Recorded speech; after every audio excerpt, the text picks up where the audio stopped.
This is the recap of Top 8 of Drift Indy Street League Round 2 at USAIR Motorsports Raceway. On the line, we have Sam Cornwell and Rodney Blankenship. Cornwell qualifying first will lead in that red S13, and Blankenship qualifying 24th will give chase in his Mustang. Cornwell flicks to enter, and Blankenship with a huge flick behind him, maybe a bit too wild as it set him back quite a bit in chase.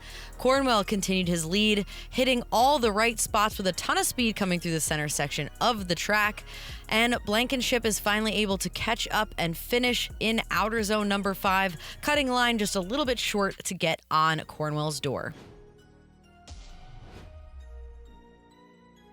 It's Blankenship's turn to lead, and he has a large flick to enter. Not quite as large as what we saw him throw in chase, but a big error coming into outer zone 1 by Blankenship. Both of the drivers managed to recover, Blankenship not quite on the line he should be, and Cornwell doing his best to mirror in chase. He stays nice and close all the way through outer zone 5, and unfortunately that big error will cost Blankenship, giving Cornwell the win into the final 4.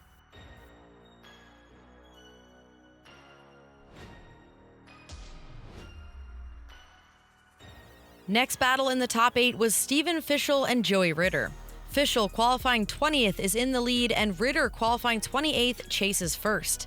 Fischel in the 240SX flicks to enter, and Ritter mirrors his entry in that Z, but comes up shallow in outer zone 1, straightening to stay behind Fischel. Fischel continues in his lead, showcasing a great lead line as Ritter catches him in chase in outer zone number 5.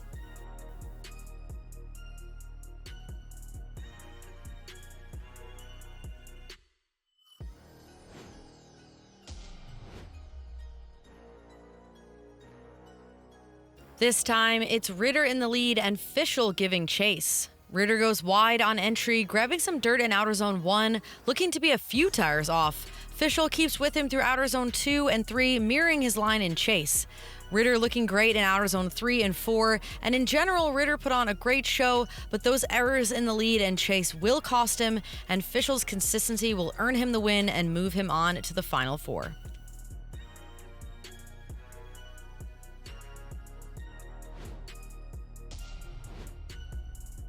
Next up is Adam Day and Lee Roto, both drivers coming off of their second upsets to get into the top 8. Roto qualifying 27th is in the lead, and Day qualifying 30th will chase first. Both drivers flick to enter. Roto gets deep into the second half of outer zone 1, not getting quite as deep in outer zone 2. Roto picks up speed as Day tries to reel him in coming around to outer zone number 3. Day transitioning, trying to get in the pocket and chase, and Roto finishes nice and high in outer zone number 5.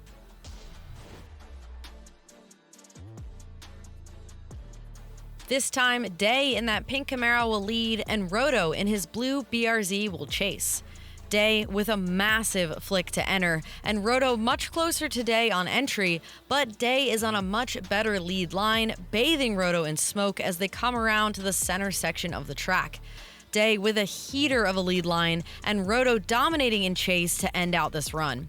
With Day's lead line and Roto's chase, this is too tough of a call between these drivers, and they will go one more time. On their one more time battle, the drivers head back to the line, Roto resumes the lead position, and Day will chase. Day's kind of hanging back in the chase position. He's got a big e-brake pull to get close to Roto as they come around outer zone number 1. Roto is fast, but not quite as wide in the center section of the track, just a little bit shallower than we would like to see as well. Day is trying to stick with him in the chase, but not quite putting the pressure on as they come around outer zone number 5 to kick off this one more time battle.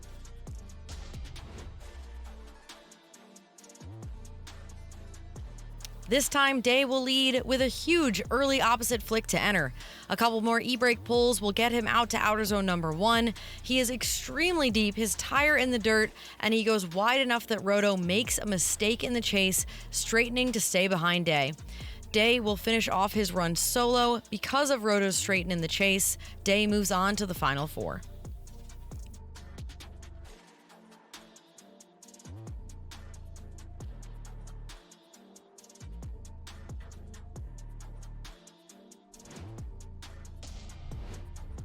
Next up on the line is a highly anticipated matchup between Justin Medina and Cash Staub. Staub qualifying second will lead, and Medina qualifying seventh will chase first. Staub gets a jump on Medina, but Medina quickly reels him in coming up on outer zone 1. Staub is on a near perfect line coming through to the center section, and Medina not allowing him to get away shows us why he's famous for his chase runs, transitioning up into the pocket as these drivers finish outer zone 5.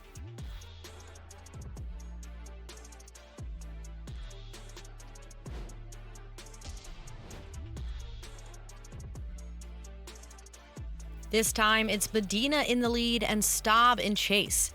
Medina in that quick S2000 has a massive flick to enter, and Staub is right with him in that Mustang through outer zone 1. Medina not quite as much angle as Staub runs in his lead, but is bringing a ton of speed through the course. Staub, not chasing quite as close as Medina, is still sticking with him through outer zone number 5. It's too close to call, and we'll have a one more time with these drivers. Back on the line, it's Staub in the lead and Medina chasing him down. Staub with a nice, smooth entry really wide into outer zone number 1, allowing Medina to get super close to him through 2 and 3. Staub picks up speed through the center section, and Medina, falling back just slightly, tries to reel him in outer zone 4, and a huge mistake in the chase by Medina, going too wide and spinning out. Staub finishes out the run alone. This time, Medina is in the lead, and he's at a huge disadvantage because of his mistake in the previous battle. In true Medina fashion, being at a deficit just means he's going to show us the most gnarly run we've seen from him, and he does not disappoint with that massive entry. Staub, not to be counted out, is a true contender, and he is right with him as Medina goes nice and deep in outer zone number 1, bringing a ton of speed, super wide line through outer zone 2 and 3, coming around to grab a big puff of dirt in zone 4, and Staub is right with him, ending out the run. Unfortunately for Medina, it will not be enough, and Staub earns his way into the final 4.